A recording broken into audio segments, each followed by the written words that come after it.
I love computer and I You've want to been pursue through your own experiences in LPU because they were the one who and got working hard and playing hard.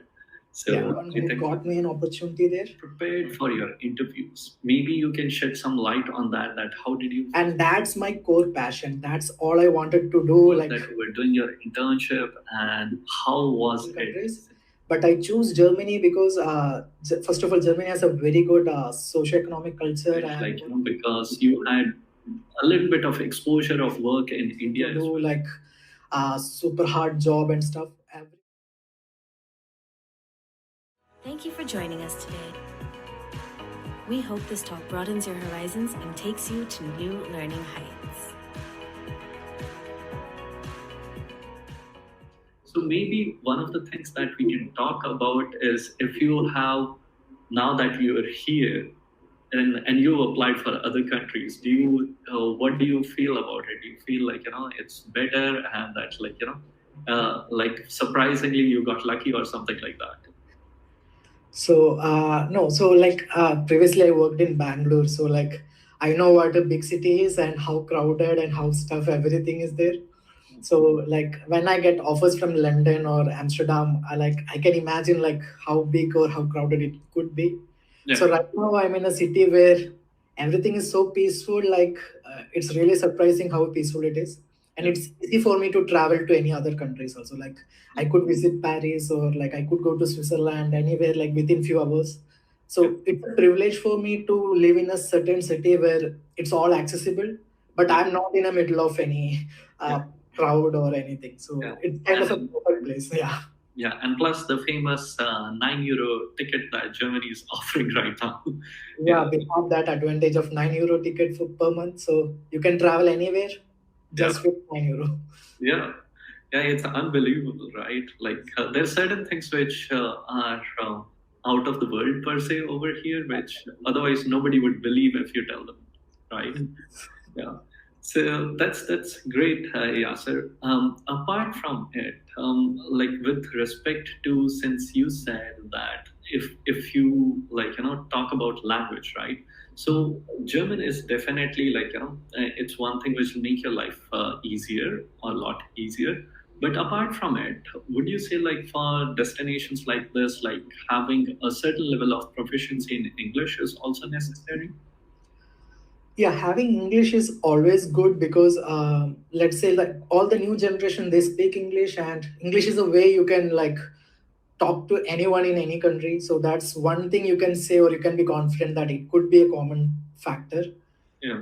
Yeah, so having English is really good for you. It will be an asset. Right. Right. Coming to the part where in your employer is concerned, right? So, what benefits or perks do you see which, generally are offered here, or the sort of life which is offered here, which is above or starkly different from what happens, let's say, in with employers in India? So, something that you can Yeah, for that, I don't have like a good differentiating point because both the companies I worked, like even in India or here, both are product-based companies, and all the product-based companies have this habit of giving you all the good perks, yeah. and your life will be actually kind of good, and they will provide you all the stuffs you needed. Mhm. And I'm enjoying both the perks, like whatever I received in India or whatever I'm receiving here, it was there in both the places, so it's kind of good. But I Yeah. believe that it only happens for product based companies, but if you're into the service based companies, it's an entirely different story in India and here. So Right. here it is far better than compared to India, Yeah. but I'm not an expert on that. So Okay. So one of the things, like irrespective of whether you are in products and services, which people talk about, is the thing around work boundaries, right? That once you are out of office, you are out of office here. Yeah, yes. like your managers or like your peers and colleagues would not be pinging you, would not be calling you unless and until it's a case of emergency. And even then, so has that also been your experience? Yeah. So here, like I've seen like people who everyone has their own time period of working. Like some people start working at 7 a.m. and they finish at 2 p.m. Some starts working at 10 or 11 o'clock and finishes at 5 or 6 p.m. but it's all about their personal preference. They just work, and once they are done. Like nobody's going to like ping them or call them for anything unless it's really emergency. But in India it's usually like you will keep on working even though like you think like if you work a lot like others will consider you as more hardworking or more some things like that. But here if you overwork, people will think you like you're crazy or something like that, not a hardworking guy. Yeah, that's a Yeah, big difference. that's sort of true. Yeah, also it's a bit of a German thing that what they call the famous efficiency, the German efficiency that if you are working too long, then maybe you don't really know what you're doing. So that's also somewhat of a perception, right? Yeah. And I Yeah, feel that's really a good point because you also need to get out of your work zone and you have to have a life outside of your work. that's right. Helps you. Yeah. Right. So yes, so that's actually quite good. Now coming to the part of like you spoke about community and the fact that you need to network and build bridges, right? Yes. So how can most of the newcomers do that? Let's say from India and from other places who land here and start their life over here. So what sort of an advice can you give for those guys? Yeah, so in my case, I started with some communities in Instagram or Facebook, and Hmm. I will just join them and there is something called meetups also. Like you can just go and participate in all this stuff wherever people are meeting up. If you see some fellow Indians or if you see any other people you are in like you interested or you can connect with them. Just go and talk to them. Just break the ice because at one point they are also looking for certain company. We are also looking for certain company, so just break the ice, talk to them, Yeah. and then gradually you will build a network. It's not like in one day you can have everything, but it's a Mhm. gradual process. Like each day, if you meet someone, and it's a way of building community.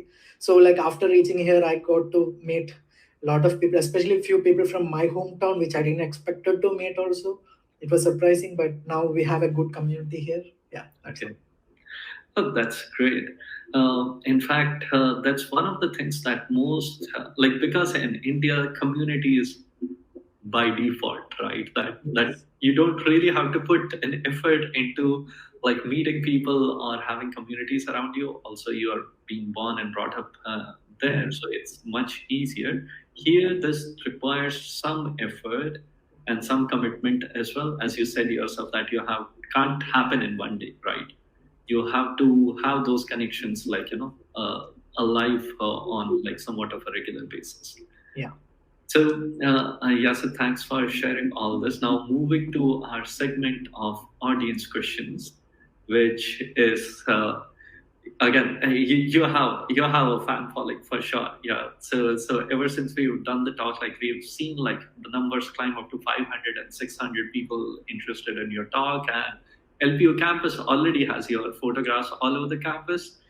So Uh, yeah, whether yeah, but again, and the thing being this that this like brings us to the part that where a lot of people would like you to provide some of the answers to the things that they're thinking. So one of our audience wants to know is what role does coding, programming, and core engineering skills and internships, I'm guessing that he or she meant internships in these specific areas, play with respect to getting a job in Germany or other European countries. Yeah, so so coding is something. It's a core skill you need to have as a software engineer. Like you need to able to solve problems. So Mhm. for that you need to know coding, but it's not limited to any programming language or anything. It's all up to you. Like which language you like, you just be good at that particular skill. Mhm. You should know good data structures and algorithms and how to solve the problem. So this is the most important stuff. Like if you apply to any companies, if Mhm. if you are as a fresher or if you're experienced or if you have 10 years of experience, anything, you need this coding and data structure and algorithm skills. So Mhm. this is the first interview rounds you will always have. Like all the technical rounds are about coding and stuff, so it's really important to know that. Okay. Um, Besides that, since work experience is brought up and internships are brought up, now, generally speaking, in India, and like even since we are actively engaged in employing software engineers in the company itself, we see a lot of students applying for internships or for apprenticeship and full-time opportunities. But what we also have felt that people fall short, especially when it comes to application, right? So they may understand core concepts, but the application part is missing. So what can you advise on that front that people can do to improve this? Yeah, so this is something even I also faced during my second and third year.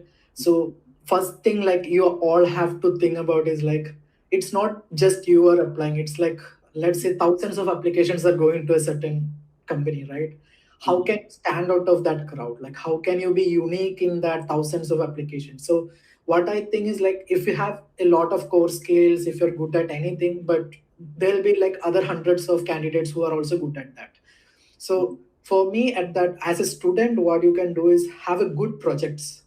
Have good projects where you can demonstrate. Okay, you have did some particular stuff. Let's say, for example, you are applying for a machine learning internship or something like that.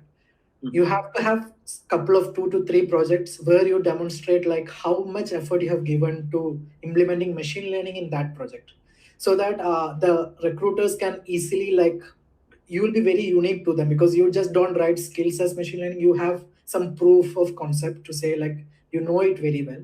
So similarly for anything, if you want to be a front end designer, show some projects which has good designing projects and stuff like that. If you want to be a back end, have another project which is related to that. So you should apply your skill in a very good project, and those projects should be unique. It should not be something you see from YouTube or Google and just copy paste it. It should not be that. It should be something unique to you, so that you can really explain that. Because I remember certain couple of my interviews. This is during my BTech Mhm. time, so it's a 1 hour interview where they are supposed to ask you coding question. But because of my project, the whole 1 hour was discussing about my project only. And since it was done by me, I was very comfortable about that. I can like talk about it for hours and days and months. Yeah. So they really liked it. So they offered me. So it's a very big advantage if you have a good projects. Okay. So yeah, that's one of the things that we also actively do. That instead of talking about generic algorithms or data structure problems and things like that, we specifically talk about the work people have done, and which is a very good indicator of that you've actually done it yourself and you applied yourself. So yeah, that's a great advice. Another question that there is what extra skills did you acquire to get a job in Germany besides like the core engineering and technical skills? Yeah, so I didn't like did anything special just for this particular part. But what I have to say is like all my previous experience, it's a skill growing stuff. Like all my past experience helped me to grow more skills, and Mhm. I use that skills in a good way in my resume, in my interviews to tell them a good story, like how good I am at particular stuff. So that's the way of showcasing your skill. Because I'm an experienced software engineer, that's why. But if you're a fresher, the best way is to like showcase in a project and stuff so that you can tell a story about that. So that's how I build the stuff. And one thing is like if you're applying for certain or new roles or something like that, you having experience, so try to learn some new stuff about that and do some project so that you can explain that skill set also. Yeah. So from this, I'm sorry, I have a bit of a follow-up question, right? So the thing we have also seen is this: good candidates, good technical skills, but cannot explain, cannot put their thoughts together, cannot put the thoughts in the universal language, which is English. Yeah. So how much of that is needed, and what can candidates do to practice? Yeah, that is also a very important part of an interview because like you said, even I also know friends who are like super genius who knows data structure and algorithm like a water to them, but they are not able to explain it in the interview and they just don't get the opportunity. So I have seen such thing. So what I do for that is, so while I'm preparing for interviews, while I'm studying, I will always write whatever I'm studying in a notebook. So in a notebook, while I write, I will just talk to myself. Okay, this is the way to think for this because of all these data structures going here, that. So I just talk to myself and I do that. I try to record my video, like explaining that to someone else, and it's kind of awkward at the first, like when you like record yourself telling Correct. all the stuff and all. But at some point you will get used to it. Like you can even have a YouTube vlogging. Just you just vlog whatever you're studying. It will also help you because in interview they are not looking for like how good you can code or like each line by line nothing. It's the 80% stuff happens like how you explain it, Mhm. what is your thinking process. So you need a really good communication to that. Without practice it will never come. So Mhm. you have to practice is like 10-15 times before an interview, and then it will be good for you. Yeah. So Right. practice makes it perfect. Yeah. Right, right. And it also is demonstrative of that you can collaborate with other team members, right?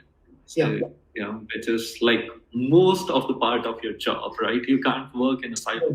Yeah. Yeah. Okay. Another one is this that how easy is it to get a remote job in Germany for freshers? Now, I don't know like whether like how much of an understanding or expertise you would have, but maybe we can talk about also that like did you try or think about remote jobs before like applying for this, and what's your experience? Yeah, so I think getting remote job is not that difficult, but you should know like where to apply and what to expect. You Mm-hmm. cannot expect to get a remote job from a very high companies like MNCs and stuff. Mm-hmm. Mostly, as per my information, like I know startups are hiring Indians for the remote job because Mm-hmm. I have a friend who is a co-founder of a startup, Mm-hmm. and he's hiring software engineers from India mostly as Mm-hmm. a remote job. So most of the startups do that. So Mm-hmm. you could apply to startups and in different, like I know from Austria and Germany, there are a lot of startups hiring for remote jobs. Mm-hmm. And yeah, again, they all need to show, like need to see your skill set and stuff like that. So yeah, you could apply in that way. Okay. And how much of an upside or a downside would you say is there for a fresher to go for a remote job? Like, what do you see as a pro and a con for a fresher, especially that since the Yeah. audience mentioned freshers? Yeah. First of all, I would not recommend anyone to do remote job. Even Yeah. though it sounds convenient, it sounds cool, it sounds everything, but you will miss a major part of work culture experience. You will miss a major part of collaborating with your team. Uh, the online work is never equal to your face-to-face interactions or like your actual experience and communicating. So that's the important. As a fresher, it's very important for you to gain a lot of knowledge in first 1 or 2 years. So you Mm. will know what's the world out there, how are the people, how are the teams with you, what are the fun activities you can have, and all the talks you can have in your office. So that's a certain experience you can't get anywhere. Because during lockdown time, I really missed my office. Like Yeah. I wish I was still in my office because it was such a good time to be in office. Yeah. Yeah, so I really miss that part. So that's why I'm saying like it's always better to start at in an actual work environment rather than remote. Yeah. Well, I'm 100% in agreement with you on this one. I cannot agree more. Yeah, because what most of the people also don't understand is this that look, an organization also provides you with insight into the business domain, right? Yes. Which is just not possible if you're remote. Then you Yes. just are a task master. You finish a task and that's it. Yeah. Yes. Yeah, so thank you for highlighting that. Uh, Popular question gets asked again and again. What are the strategies to crack interviews? I think it's a little generic, but if you have any special tips or insights for the audience. Yeah. So what? So for all the product based companies, I believe this will apply to most of the product based companies. So what I do is I do lead code questions mostly. Mm-hmm. So I solve around 10, like I started with 1 or 2 questions per day, and I will gradually, like within 3-4 months, I will go to like 10 questions per day. Mm-hmm. So I will solve as much as questions possible. And while solving, what I will do is I will write in a notebook all the questions, Mm-hmm. how I solved it, what was my thinking process. Even one small answer, which is like 3 or 4 lines of code, I will write like 10 pages of notes about that, what Right. I thought about it, everything stuff. So I did this for like 4 to 6 months or maybe to 10 months and all. So I will have a good bunk of knowledge with me. So like whenever I see new question which is I never seen before, like my brain will automatically recognize the pattern. So it's all about practicing lead code.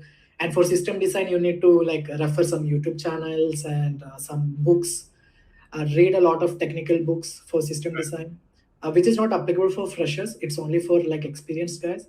But for coding, it's always good to go with lead code and gigs for gigs, understand the concept, what's the logic. Also the best part is like you should rate others answer also. It's not like your answer is correct or wrong, but others answer might be way better, and you have to know like how they also thought about that answer. So it's a process, it will take a long time, but do that continuously with like without skipping even a single day. After particular time you will get used to it, and that will help you to crack the interview. Okay. Um, so, in terms of sort of a question which you have already answered, but maybe you have like something further to add, that in terms of the work visa, once Mhm. your employer has presented you with an offer, how much of that part is on you to do for the process in India, and what is up to the employer to do? Like, who does it fall upon to do? Yeah. So for me, I have to do just two stuff. One is like I have to book an appointment with the embassy, like for a particular visa interview date, uh, Mhm. which is done online. Next Mhm. step, like I have to go there and attend the visa, application process and stuff. So I have to go to the embassy. So that's the only stuff I have to do, and all the documents I have to arrange will be provided to me. Like they will provide me the list of documents, and they will also give me particular German document that is required, like Mhm. employment contract and other German related like documents and stuff. So I have to just print it out and give it to the visa officer. So that's the whole task I have to do. Then just once you get the visa, book your flight and just come. Okay. That's actually pretty straightforward. Yeah. Another question, which is, how did you do the research about the companies, like that which is the better employer? Where did you start? Like, are there specific portals, or because there's so much out there? Yeah. So So for me, it was like mostly I want to know what is the what would I say, like what company have the roles aligning with my skill set and stuff like that. So for example, like I know I want to apply to companies, they have machine learning teams, they have NLP related teams and stuff. So I just Google them. I Google like stuff like how is the work culture there? What is the pay range? How is the life going on there? So is it a good in the long term? So stuffs like that. So you should have some 10 to 15 or 20 companies that you really target for. And I just applied for them in their websites and stuff like that. Okay. Yeah, I think that's a good approach. Okay, final question, because otherwise the questions would keep on rolling in. Final question: how far along are you in terms of your German language? How easy or difficult was it to get started with a new language? Yeah, so I'm not at all proficient yet. So, but what I know is like I need to know. I know like how to go to grocery and buy stuff from there. That's an important part. How to Right. like how to get stuff that I needed. So I just know about that stuff only mostly, which is kind of a basic survival need. Yeah. Yeah. And I'm trying to have I have a couple of German friends now, so I hang out with them so that I will learn like how are they talking to each other, how can I give my input. Maybe if Right. I'm speaking wrongly and all, they will correct me. So that's Right. how I'm doing right now. Yeah. Right. All right, Yasir. Thank you so much for all the insights. We cannot be thankful enough to you. Thank you so much, Yasir. It was a pleasure speaking with you. Yeah, it was pleasure to talk to you all also, and I hope like I was able to provide the answers that audience and you all are looking for. Thank you again, Yasser, and have a good day and a great rest of the journey here in Germany. Please take care. Yeah, thank you. Have a good day, all. Have a good day. All right, off with the scene. Bye. Bye.